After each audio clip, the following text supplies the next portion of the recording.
अपने साथियों की मौत के बाद चोरों का सरदार आग के पास बैठा बदले की आग में जल रहा था। वह जानता था कि उसकी पूरी योजना किसी बहुत चालाक इंसान ने नाकाम की है। अली बाबा, तूने मेरे साथियों को मार दिया। मैं तुझे ऐसा सबक सिखाऊंगा कि पूरी दुनिया याद रखेगी। अगले दिन चोरों का सरदार एक अमीर व्यापारी का भेष बदलकर शहर में आ गया। ये मसाले कितने के हैं? 5 सिक्के हुजूर। बढ़िया। अली बाबा का घर कहाँ है? वो उस तरफ होगा। कुछ ही देर में उसे अली बाबा का घर दिखाई दे गया और उसके चेहरे पर एक खतरनाक मुस्कान आ गई। अब खेल शुरू होगा। चोरों का सरदार अब एक अमीर व्यापारी बनकर शहर में घूम रहा था।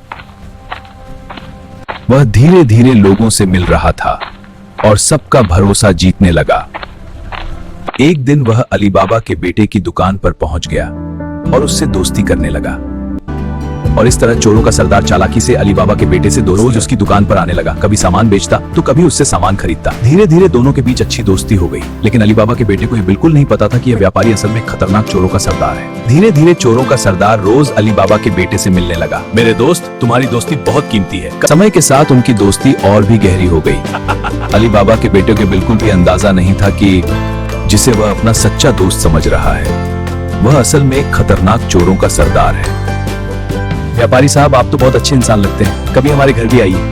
धन्यवाद, जरूर आऊंगा। सरदार के मन में अब एक नई खतरनाक योजना तैयार हो चुकी थी।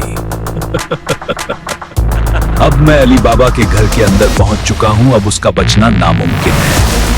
लेकिन अली बाबा के बेटे को बिल्कुल भी अंदाजा नहीं था कि उसका नया दोस्त दरअसल 40 चोरों का खतरनाक सरदार है। आगे की मजेदार कहानी के लिए मेरे YouTube चैनल को अभी सब्सक्राइब करो और रोज ऐसी मजेदार स्टूडियो सब्सक्राइब करें मत ना। एक नाम जो रचता है इतिहास, एक पहचान जो गढ़ती है कहानियां।